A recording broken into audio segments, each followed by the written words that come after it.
Expecting, I stumbled upon some twisted plots that she's written out in letters to her biological father. Jessie was not supposed to be in contact with her father Devin because of his toxic history. Yet she was clearly in communication with him on a regular basis in these letters. And she was telling her father that I was cruel to her and that I was a drug addict. I was shocked when I started reading them. I was hurt because I'd been in Jessie's life for 10 years and I thought we had a decent relationship. Boy, was I wrong. The more I read, the more I realized how much he truly hated me. She went on and on about how I would not let her sit at the dining room table to eat dinner, and that I never saved her any food because I would eat all of it. Her father would buy into every word she wrote him to, and he was furious by the allegations she was making against me. And that's when I kept her eating and discovered this plot to get Sandra and me divorced so he could swoop in and steal Sandra back. But what Jessie doesn't know is how messed up her father truly is. He used to beat Sandra back when they were together, and he even spent time in prison for what he did to her. But Jessie doesn't know anything about this information. Sandra wants to keep her in the dark because she doesn't want to hurt her. But now that I know she's plotting my divorce, I need to tell Sandra to talk to Jessie. Well, they had a couple of dozen letters here to look through, and of course I read every single one of them.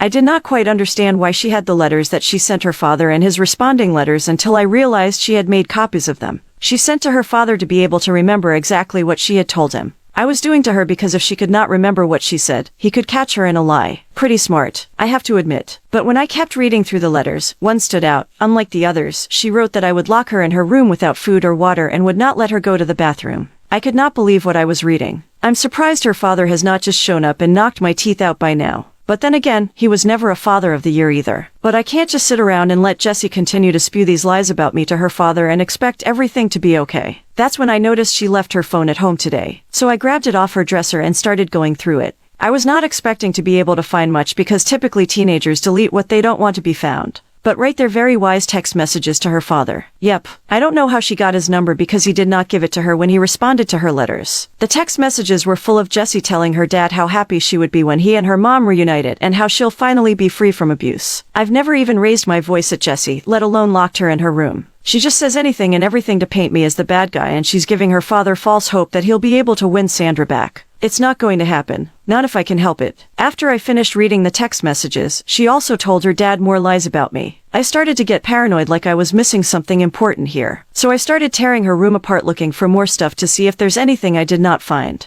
And to my horror, when I opened her notebook, she had laid out an entire plan to tear Sandra and me apart. There were plots written out to call Sandra and me to argue. She wrote out things to tell her mom that would cause her to get angry with me. All those arguments we've been having have been due to what Jessie had written in these notebooks. One plot entailed Jessie telling her mom that she saw me with a woman out front. I'd gotten out of a car that a female was driving. One day, I looked back at the argument that we had about this, and Sandra had snapped at me for getting a ride from some woman one day. And I admittedly told her that I never got a ride from anyone. I even had to tell her that I took my own car that morning to work. So how on earth did I end up getting dropped off by someone? But she told me she never once looked out front that day. So she did not know for sure if I've driven myself or not. It was absolute madness. Now, I know that Jessie was one who made the argument take place, and not only that, but our argument about when Sandra accused me of stealing Jessie's money from her piggy bank. I never did that either, but it was clearly written down in Jessie's notebook. There were pages and pages of these plots against me to make Sandra and I argue. She wrote at the top of each page, and I quote, "Make Mom and Matt get a divorce." There's no way she can deny it with that written on the pages. And I decided that I would confront Jessie when she got home. And that's exactly what I did. I waited for Sandra to leave the house and go grocery shopping. And then I walked upstairs to Jessie's room and stood in the doorway with my arms crossed. Jessie looked up from her phone and said, "What do you want?" I paused for a second and then came into her room and sat down at her computer, and I turned towards her and said, "You can stop trying to get your mom and me to get a divorce. I know all about your plans to cause us to argue so much that we finally will leave each other." Wow. She blinked in surprise and started to stand up and walk out of the room. "Oh, yeah, I found everything. The letters to your biological father, the text messages, and the notebooks. What you don't realize is that I love your mom and I love you too. And I'm really hurt that she would say such lies about me to your father." Well, she stopped in the doorway and turned around and said, "It doesn't matter for all he knows. I was not lying and my mom will take my side anyways." Well, I had to laugh a bit at that and told her that she would not believe her because I took all of her notebooks and letters and I would be showing them to her mom tonight. That's when her face turned the color of a beet red. And she began to stutter when she tried to talk. I held up my hand and she stopped talking, and I told her that she would have to spend her time doing something else because her plans end tonight. And with that, I got up and walked out of the room. I could clearly hear her throw some things against the wall, but I ignored it. I would not start yelling at her. No, that I would just give her fuel to add to the fire. And then I waited for Sandra to get home from the grocery store so I could reveal to her what her daughter had been up to the last year or so. When Sandra got home, I showed her everything Jessie had sent to her father, including the text messages. And let me tell you, Sandra, well, she was shocked. I told her that I tried to tell her that I was not lying to her about the woman or the piggy bank and all the other things Jessie had been lying to her about. Well, she apologized and forgave, but it was not her fault. How could she have known? It was all an evil plan. Sandra told me we needed to sit Jessie down and reveal the secrets we've been keeping from her, and I agreed with her on that. So we decided that we would do that after dinner. Jessie did not come out of her room the entire day after I talked to her. She did not even come out to say hi to her mom when she got home from the grocery store. But I knew she's probably worried about what her mom would think or say after I told her everything. Sandra took everything pretty calmly. I'll be honest with you, but I know she's probably just as worried as I am because Jessie has been in contact with her father. And after everything he put Sandra through, I know that's the last thing she wants. Once dinner was made, Sandra called Jessie to come downstairs and eat. But she yelled down the stairs and told her mom that she didn't feel good and did not want to eat.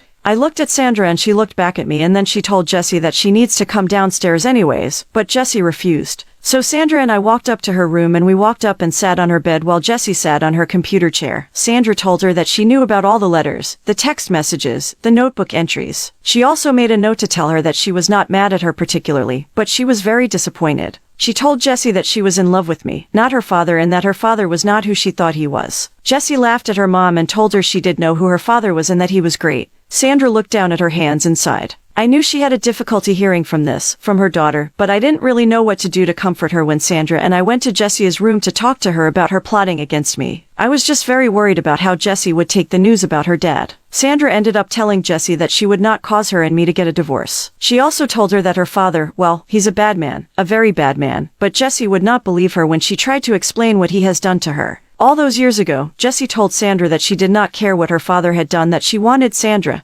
and him to be together. She also said, and I quote, "I want to be with my dad." At this point, Sandra stopped her before she could say another word. Sandra told her she had some things to show her before the conversation went any further. Sandra brought a folder with her that I knew contained the gruesome pictures of her battered face and body, all done by the hands of Jessie's father. Sandra looked at Jessie and said these exact words, "And this folder is everything I've been keeping from you about your dad." Jessie looked at the folder in her hands and tried to reach out to grab it. But Sandra pulled it back and said, "You're not going to like what you see in here." My baby Jessie rolled her eyes and told her she'd be fine. Just give it to her. Sandra handed the folder to Jessie and I watched as she opened it up, and the first thing she could do was see the picture of her mom. They were awful picture. Her face was swollen, black and blue. Her jaw crushed, her nose pushed to the other side. Jessie slammed the folder shut and threw it down to the floor. Sandra picked it up and Jessie began to cry, and Sandra told her that it's okay. Jessie hesitantly looked and she realized that it was her mom in the pictures, which is understandable because she was almost unrecognizable in them. He had beaten her so badly that she needed reconstructive surgery twice. But Jessie never knew a thing about it till now yet. She still had no feelings or idea that her father was the cause of her mother's pain and suffering. Updates. Number 1, that night was pretty difficult for all of us. Sandra did not even go to show Jessie the 4 police reports that she saved from when her ex-husband almost killed her. More than once. Jessie had seen quite a bit by looking at those pictures of Sandra, and she thought it'd be too much for her to read them at that point in time. So we waited about 2 days before we decided to all sit down again. And this time at the dining room table, and Sandra laid out the police reports and she had Jessie read each one, and the more she read, the more her face turned red. The tears ran down both cheeks. She's been kept in the dark for her entire life. And now she knows the truth. However, Sandra told Jessie that she was almost killed by her ex-husband and did not want her talking to him anymore. But the bad thing is that after that night, Jessie continued to talk to her dad without us knowing about it.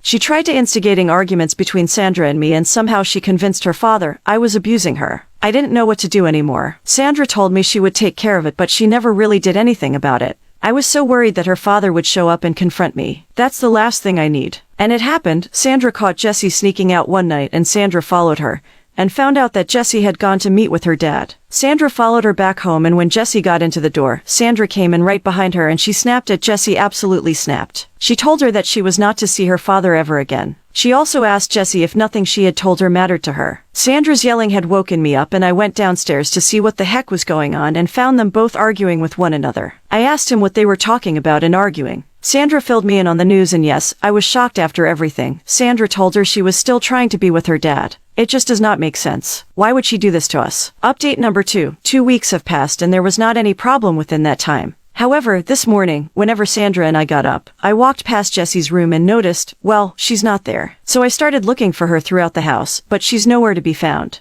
We ended up calling all her friends that we know that she might be with, but none had seen her. I told Sandra that she's probably with her dad, and Sandra knew I was right. We ended up calling the police and reporting Jesse missing. And Sandra got Jesse's father's number from his mom and she gave him a call. She asked him if he was with Jesse and he said he wasn't.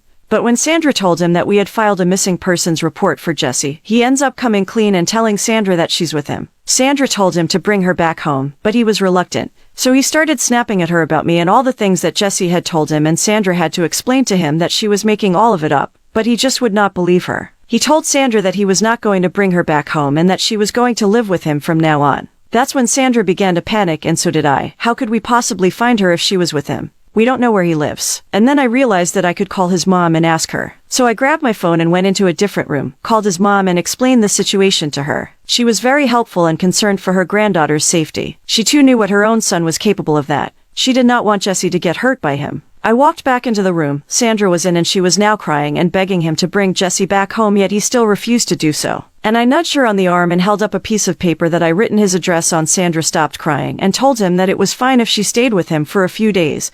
And then she hung up. We hurried up and got into the car and headed to his house, and Sandra called the police while we were on our way. Sandra told them that her daughter had been taken by her ex-husband and that he's very, very dangerous and was not supposed to be in contact with Jesse because of the abuse he had caused to Sandra. The dispatchers told Sandra that an officer was en route and we were very nervous about going there, but we could not just sit around and do nothing. What ended up happening was more than I could ever really handle. But I'm glad I was there when we found Jessie. Update number 3 last week, when we had to go to Jesse's father's house to get her. It was a terrifying experience. Indeed. What I did not know is that Sandra had an order of protection against her ex-husband, and she had one for Jesse too. So he was violating that order by being around Jesse. That was our ticket to getting her back from him. And we just had to go there before he took off with her. It's hard telling where he would take off with her too. If he knew, we knew where he was since the police were on their way there. We parked down the block from his house. I was ready for whatever happened at that moment. I just did not know I would end up reacting the way I did. But I'm sure glad I was there to be a real dad to Jesse after all. That's all she really needed and wanted.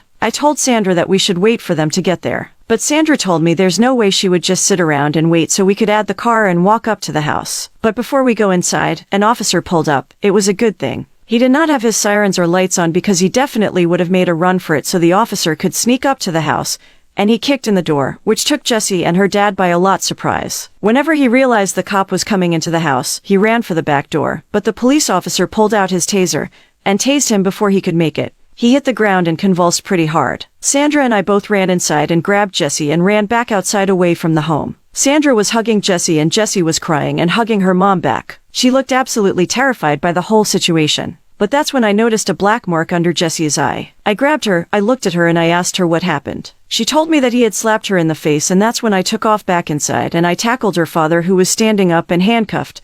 And let me tell you, I hit him as hard as I could. And then another police officer pulled me off of him from that day forward. Jesse never complained about me being around. He actually became pretty close after everything was said and done. And ever since Jesse's father was arrested for child abuse and violating its order of protection, things have been pretty quiet around our house. Updates. Number 4, this is the final update. Hey guys, do you remember how I said things were pretty quiet around our house after Jesse's father was arrested? Well, that all soon changed. About 3 days later, when Jesse's grandmother and his mother stopped by the house unannounced, she said that she was there to give Jesse an early birthday present, which seemed reasonable since her birthday was just about a month away. And with that, we let her come inside and talk with Jesse. Jesse's grandmother gave Jesse a bunch of scrapbooking supplies, like colored patterned paper, thousands of different little stickers. What we did not know is that she had slipped in 2 letters from her dad from jail. Jesse never said a word about the letters. She just hid them in her room. But ever since I discovered everything I did in her room last time, I've just made it a habit to search her room thoroughly at least once a week. I mean, yeah, why not? And that's when I stumbled upon the 2 letters, which were of him trying to justify why he slapped Jesse. Apparently, the reason he slapped her was that she had dropped his prized possession, which was a glass jar that had gold coins in it.